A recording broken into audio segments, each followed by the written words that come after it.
Your next comedian is coming to you from Knoxville. Very funny guy. He's part of the Midlife Crisis Comedy Tour, and he came out here to make you guys laugh. So please welcome Alex Stokes.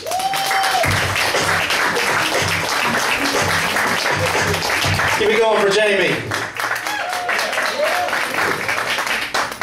You guys are like happy serial killers up here. What y'all are. It's not Halloween yet. Oh, it's scary. I'm gonna get on this side. As Jamie said, I'm part of this group called the Midlife Crisis Comics. A couple of years ago, when the other guys from Knoxville asked me to join the group, I was like, look at me. Do I look like a guy that's in a midlife crisis? They're like, Alex, you're 37 years old, in the middle of your second divorce, and you got 2 kids from 2 different women. Oh yeah, you color your hair, you always sit down when you pee. And recently, in a drunken rage, you shaved your entire upper body while crying and looking at a Men's Health magazine. And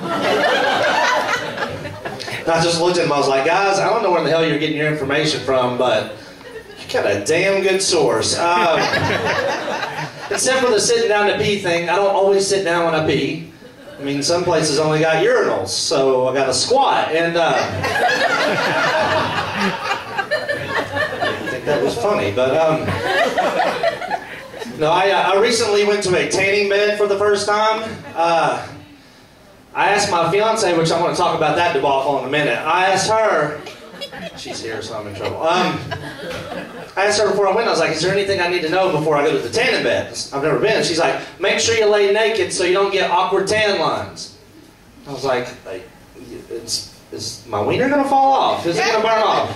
She's like, no, you'll be fine. So I get to the tanning bed, I walk in the door, I asked the girl at the front counter, I was like, hey, if I lay naked in there, is all this going to just burn off?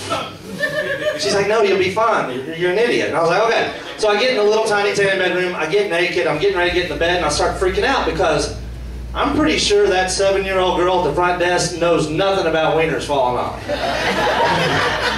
I'm pretty sure. So at the last second, I just grabbed whatever I had. I had a sock. That's worse. Unfortunately, on this day, I was wearing ankle socks, so just picture that. I put the sock on, I get in the bed, I'm in there 3 minutes, and my white ass is on fire, and I look through the little goggles, and I see a button for a fan. This son of a bitch had a turbo fan that blew from the feet. The next thing I see is my sock flying over my head. So I start panicking, I jerk my head up, hit my head on the top of the tanning bed, my goggles go flying off, I'm like, this is going to be the worst emergency room visit of all time. Because you know the nurse is going to ask me, what are your symptoms? I'm going to be like, I can't see and I burnt my wiener. And she's going to go back to the doctor's lounge and be like, you know what, that's not a myth. I got a guy in room 104 who really did jerk off till he went blind. That is true.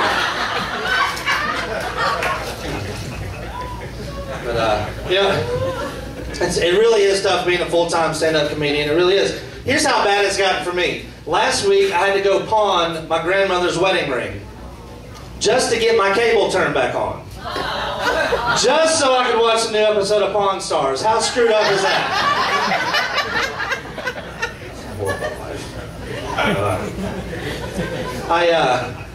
I am divorced. My ex-wife and I, we didn't fight a whole lot, but we did end our marriage with a pretty big blow-up. She went out on one of these girls' night outs. You guys know what those are? Y'all are crazy night out. I'm talking about girls. No, she went out on one of these girls' night out. She comes home, walks in the door, and she just started screaming and yelling at me. She was like, you're so jealous and overprotective. All you did was text and call me the entire time I was out. I hate you. I just looked at her. I was like, honey, I'm sorry. I was just a little worried about you because, you know, you've been gone for 3 days.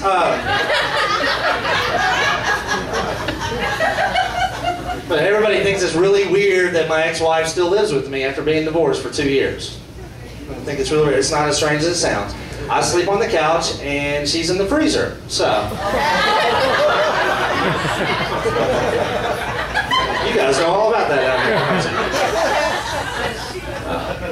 No, I am actually getting married next Saturday, a week from today. For the 3rd time. I shouldn't do that. No, she's here with her parents, and they followed me and make sure I don't leave. Matter of fact, it's her dad's birthday tonight. Give him a round of applause. I have no idea how old he is. After the second one, I figured don't get close to the in-laws, you know? So make sure you give what's his name a round of applause. All right.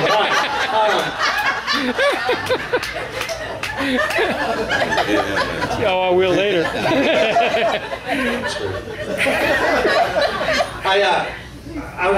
I've got two boys, 16 and 8. I took my 8-year-old shopping at Target for Christmas.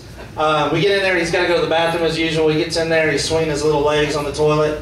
He starts going, Daddy, Daddy, Daddy, tell me what it says on the back of the stall.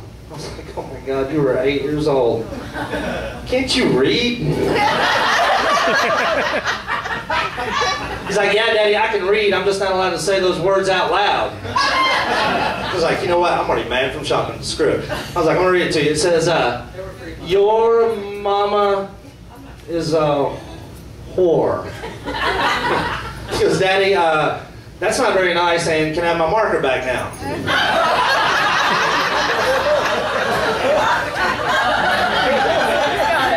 Man from Target. But I drove here in my almost brand new 2009 Kia Optima. Batman said, all right, so I guess I'm doing good. No, my ex-wife, she screwed me on that one too. About 2 weeks before she knew she was going to leave me, she convinced me that I needed a more economic and environmentally friendly car. So I bought the Kia. And what pisses me off is that she knew that my only chance of getting laid for the next 72 months was to go cruise the Earth Fair parking lot. Have you guys seen the women that shop at Earth Fair? They take that all-natural thing way too far. And I should know, I've taken like 8 of them home in the last year. But that's not the point. The point is, if you want to pick up women at Earth Fair, all you need is a good bumper sticker. So I just made my own. It says, STD and gluten-free. Chicks run to the Kia. It backfired on me one night though. I looked at my rearview mirror and this real big girl was chasing my car. And as she got closer, I realized that's not a girl, that's a man dressed as a woman. So I jumped out of the car and I was like, whoa, whoa, stop right there. I'm sorry. Not only is my diet call for me to be gluten-free, I also can't do trans fats right now.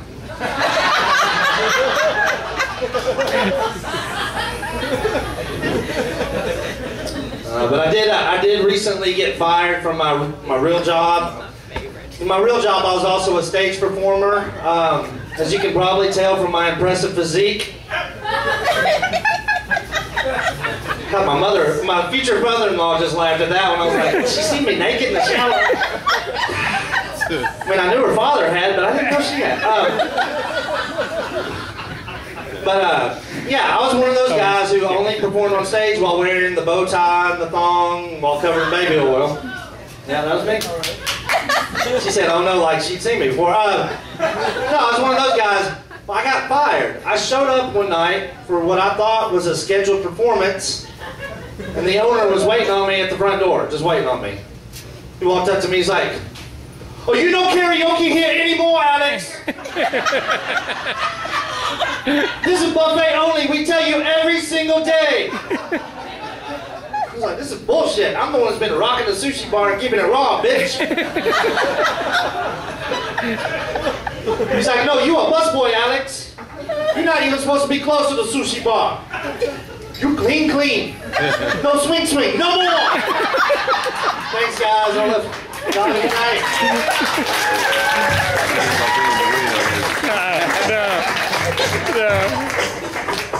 Alex Stokes, give him another round of applause. Fantastic.